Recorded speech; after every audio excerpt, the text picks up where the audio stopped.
प्यारे बच्चों, आज के इस वीडियो में हम गास की प्रमेय का उपयोग करते हुए कूलाम के नियम की उत्पत्ति करेंगे। यहाँ प्रश्न आपका 5 या 6 प्रकार से पूछा जा सकता है कि कूलाम का नियम गास की प्रमेय लिखिए और इसकी सहायता से कूलाम के नियम की उत्पत्ति कीजिए। तो देखिए, मैं पहले आपको प्रश्न बता देता हूँ कि किस किस तरह पूछा जा सकता है। ये आपसे प्रश्न इस तरह से अभी तक पूछा जा चुका है। पहले गास प्रमेय द्वारा व्युत्क्रम वर्ग नियम निगमित कीजिए, और दूसरा तरीका है गास की प्रमेय लिखिए और इसके द्वारा कूलाम के व्युत्क्रम वर्ग का नियम निकालिए। तो बच्चों, कूलाम का जो नियम है उसे दूसरा व्युत्क्रम वर्ग का नियम भी कहते हैं। और एक गास की प्रमेय का उपयोग करते हुए किसी बिंदु आवेश के कारण विद्युत क्षेत्र की तीव्रता ज्ञात कीजिए तथा कूलाम के व्युत्क्रम वर्ग का नियम का निगमन कीजिए। तो ये बच्चों, ये क्या मैटर है, ये जो पहला प्रश्न है ये आपका क्वेश्चन जब कूलाम का नियम करते करते जाएंगे ना, तो उसमें अंत में अपने आप आ जाएगा। केवल एक लाइन और ऐड कर देंगे। यदि ये नियम पूछा आपसे और उसमें एक लाइन और ऐड कर दी तो कूलाम का नियम आ जाएगा। तो ये इस वीडियो में दोनों ही प्रश्न एक ही साथ निपट जाएंगे। इस तरह भी पूछा जा सकता है। और आपके सामने सन लिखे हुए हैं, देखिए कौन से। ये 2016 की कुंजी है, इस कारण से आगे के सन नहीं है इसमें। इसके बाद में गास की प्रमेय लिखिए तथा इसके द्वारा किसी बिंदु आवेश के कारण उत्पन्न विद्युत क्षेत्र की तीव्रता ज्ञात कीजिए। यानी कि जब भी विद्युत क्षेत्र की तीव्रता की बोले तो मैं बता दूंगा कि ये प्रश्न वहां तक का है, और कूलाम का व्युत्क्रम वर्ग का मतलब पूरा आंसर लिखना है। और गास की प्रमेय का उपयोग करते हुए बिंदु आवेश के कारण विद्युत क्षेत्र की तीव्रता ज्ञात कीजिए। देखिए बच्चों, एक तो ये विद्युत क्षेत्र की तीव्रता का है, एक ये प्रश्न, और ये तीसरा। बस ये तीनों प्रश्न क्या है, विद्युत क्षेत्र की तीव्रता का है। और बाकी ये गास की प्रमेय का व्युत्क्रम वर्ग का नियम, कूलाम का नियम जो भी ये दिया है ये कूलाम के नियम के द्वारा है। अब देखिए, अब इसकी शुरुआत करते हैं। तो बड़ा ही सिंपल प्रश्न है। मैं प्रयास करूंगा कि आपको परीक्षा में अच्छे से अंक दिलवा सकूं और अच्छे से इस प्रश्न को समझा सकूं। देखिए बच्चों, तो मान लेंगे हम इसके लिए कि माना कि कोई बिंदु O है जिस पर क्या है, प्लस Q आवेश उपस्थित है। माना कि कोई बिंदु O है जिस पर प्लस Q आवेश उपस्थित है। अब इस बिंदु O से R दूरी पर कोई बिंदु P स्थित है। क्लियर है? यहां पर कोई बिंदु P स्थित है। पक्का समझ में आ रहा था? तो फिर से बोलिए, माना कि कोई बिंदु O है जिस पर प्लस Q आवेश उपस्थित है और बिंदु O से R दूरी पर कोई बिंदु P स्थित है। इतना समझ में आ गया है? अब देखिए क्या करते हैं। अब हम क्या करेंगे, ये जो बिंदु O है इसको तो केंद्र मानेंगे, यानी कि जो प्रकार रखते हैं अपन इस तरह, ये बिंदुओं को केंद्र मानेंगे। और R त्रिज्या, तो त्रिज्या कहाँ तक है, यहाँ तक है, P तक ही। तो हम बोलेंगे O को केंद्र मानकर तथा R त्रिज्या लेकर एक वृत्त बनाएंगे। इस तरह से समझ में रहा आप? मेरे पास प्रकार नहीं, इस कारण से मैं समझा नहीं पा रहा हूँ। ये यहाँ से लेके आप एक वृत्त बनाना है। समझ में आ गया होगा आपको क्या करना है? तो इस तरह एक यहाँ से और इस तरह लेते हैं। तो ये इस तरह आपका वृत्त बनेगा।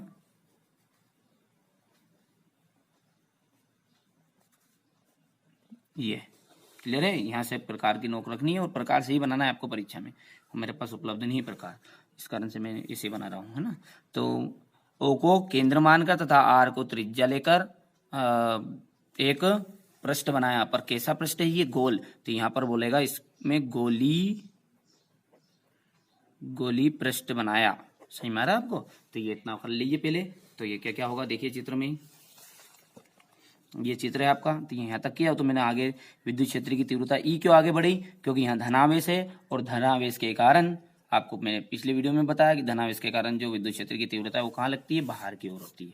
क्लियर? उसकी दिशा, इस कारण से ये इधर है, इसकी दिशा इधर है। समझ में रहा आप? या फिर इसको E के ऊपर भी लगा सकते हैं, ऐसा चिन्ह है। चलिए, तो माना कि कोई बिंदु O है जिस पर क्या है, प्लस Q आवेश है या उपस्थित है, लिख सकते हैं आप, उपस्थित है, तथा बिंदु O से R दूरी पर कोई बिंदु P स्थित है। हो गया था? अब O से, अब हमने O को केंद्र माना और R को त्रिज्या ली और एक गोली पृष्ठ बनाया। तो ये हो गया।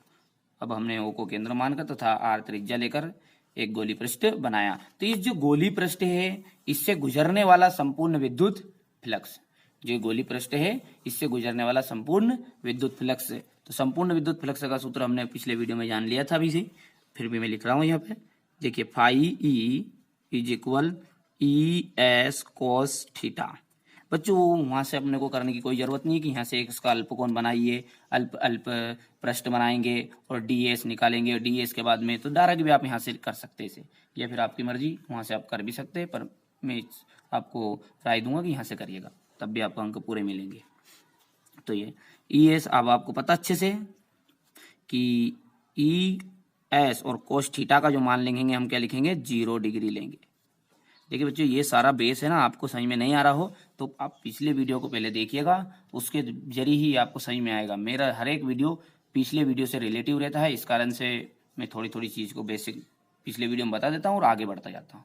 समझ में आ गया आपको। ये ई एस कोस थीटा और कोस थीटा का जो मान रखेगा हम रखेंगे 0 डिग्री, और कोस 0 का मान होता है 1, तो ये बन जाएगा आपका phi E equal E S. समझ में आ गया आपको, या फिर आप दर्शा भी सकते हैं इंटू करके 1, और एक लाइन और बढ़ गई तो इसके कारण ई एस।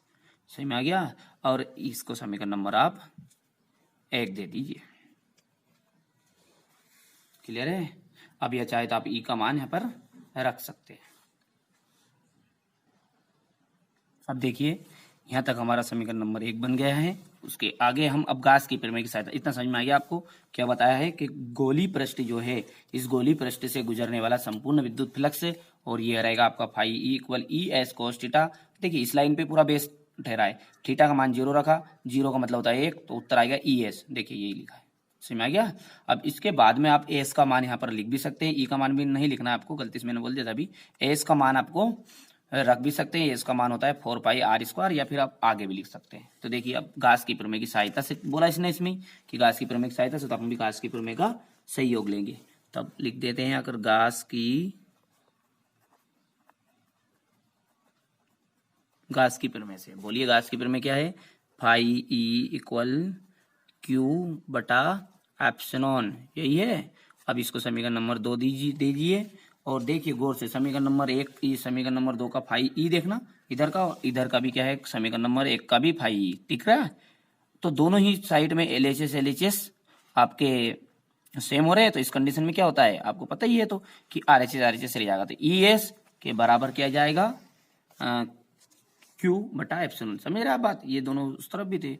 समीकरण नंबर 1 व 2 से, तो समीकरण नंबर 1 में क्यू ई का मान कितना आया था, ई एस बराबर, और इसका समीकरण नंबर 2 में ये क्यू बटा एप्सिलॉन। क्लियर है। और एस का जो मान है वो लिख सकते हैं आप, क्या है एस का मान, 4 पाई आर स्क्वायर। क्लियर है।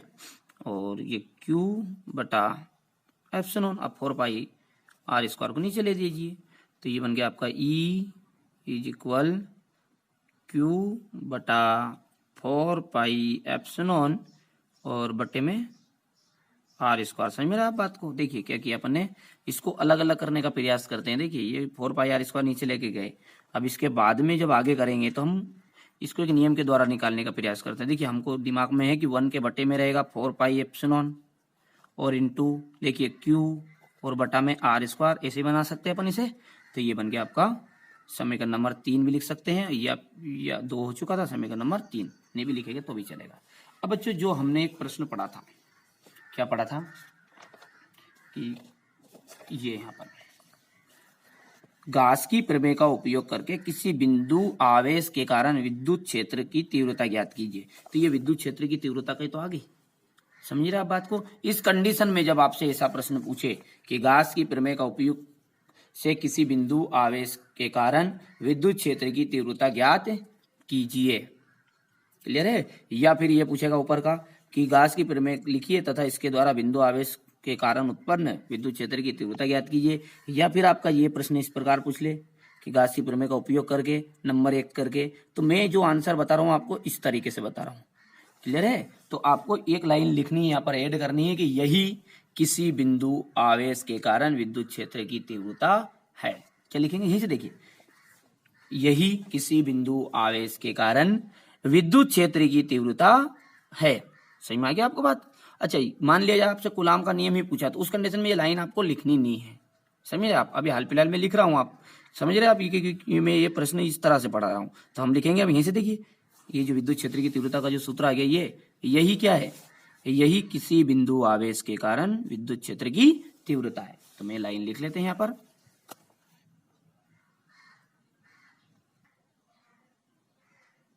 देखिए ये लाइन मैंने लिख ली कि यही किसी बिंदु आवेश के कारण विद्युत क्षेत्र की तीव्रता है।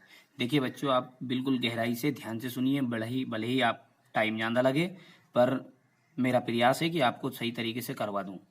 है तो इसके लिए आपको ये ध्यान रखना है कि ये प्रश्न का उत्तर की लाइन कब लिखना है, कि जब आपसे ये पूछे कि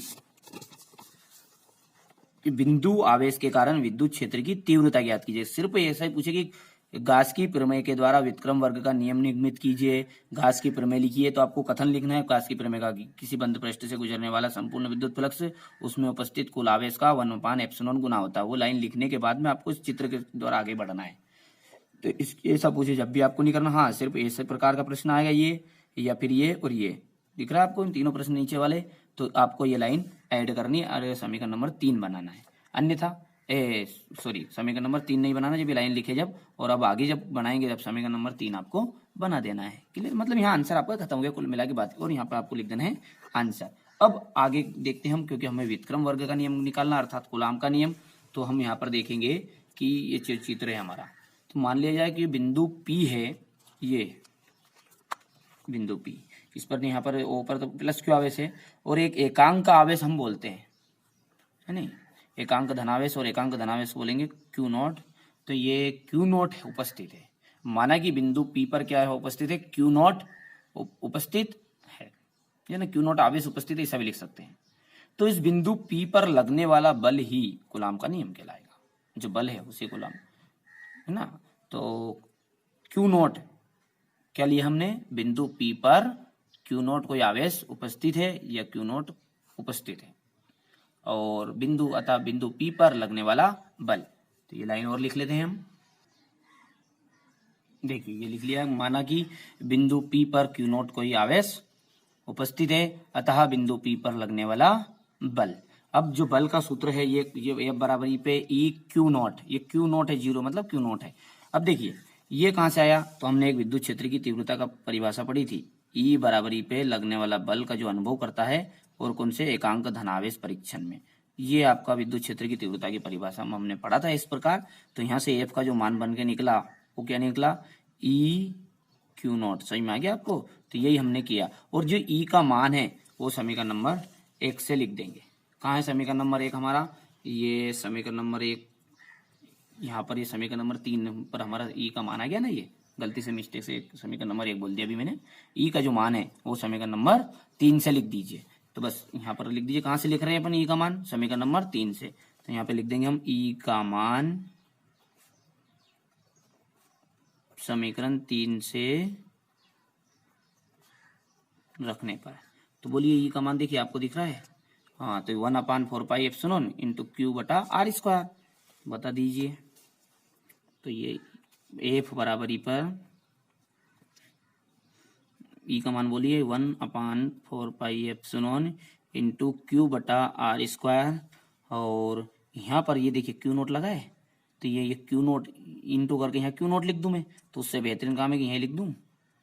सही में आ गया आपको। और यही क्या है, हमारा कूलाम का नियम है। आप बोलेंगे कि Q1 और Q2 मान है, तो Q1 और Q2 मान अलग अलग नाम दे सकते हैं, वो तो है तो दो ही, एक तो आवेश है और एकांक आवेश है। सही में आ गया। तो यही क्या है, हमारा कूलाम का नियम है, और इसका जो एसआई पद्धति मात्रक होता है वो है न्यूटन बटा कूलाम। यही हमारा क्या है, व्युत्क्रम वर्ग का नियम है। ये आप लिख सकते हैं इस प्रकार की, यही व्युत्क्रम वर्ग का नियम है या यही कूलाम का नियम है, जिस आपसे परीक्षा में पूछे, यही कूलाम का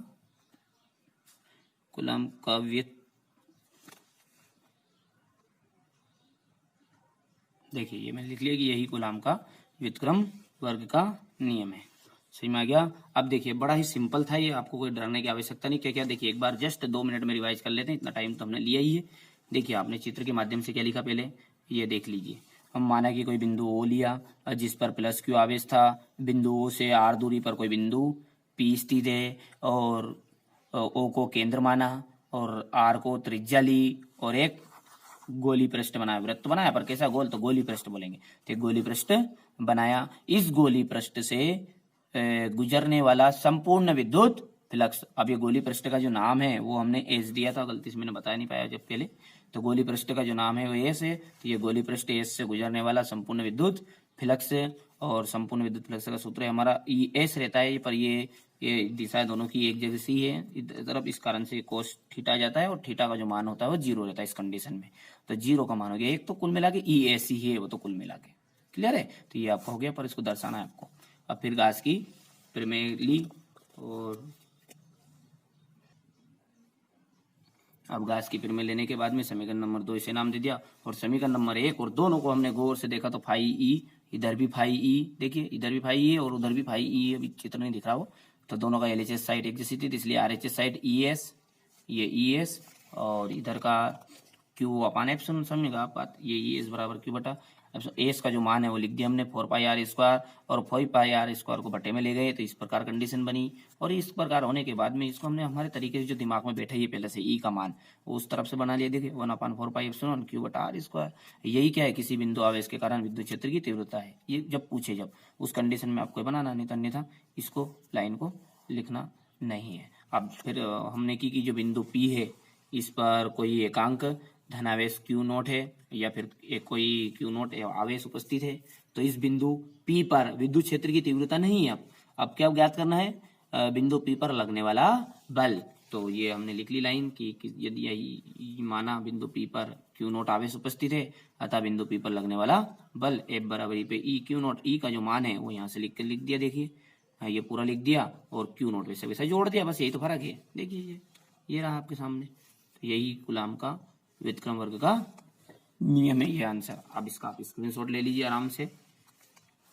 देखिए बच्चों, मैंने आराम से बताने का प्रयास किया है, और आपको यदि वीडियो समझ में नहीं आता तो मेरे को आप बता सकते हैं, मेरा व्हाट्सअप नंबर आपको डिस्क्रिप्शन में मिल जाएंगे या वीडियो के एंड में मिल जाएंगे, तो आप मुझे बताइए। क्योंकि बच्चों देखिए, आप मेरे सामने तो है नहीं, तो मैं आप स्क्रीनशॉट भी ले लीजिए साथ ही साथ, आप मेरे सामने तो कोई है नहीं, तो मैं आपको समझ जा पाऊँ क्या कि आपको मैं आपके कन्फ्यूजन को दूर कर पाऊँ, तो ऐसे ही समझ में आएगा बच्चे। देखिए और आराम से करिएगा, इसलिए मैं एक एक बात को 3-3 बार भी बोलता हूँ। ये यहाँ का स्क्रीनशॉट भी ले लीजिए ताकि आपको कोई कंफ्यूज नहीं रहे। थोड़ा सा बोरिंग टाइप भी लगता होगा इस कारण से,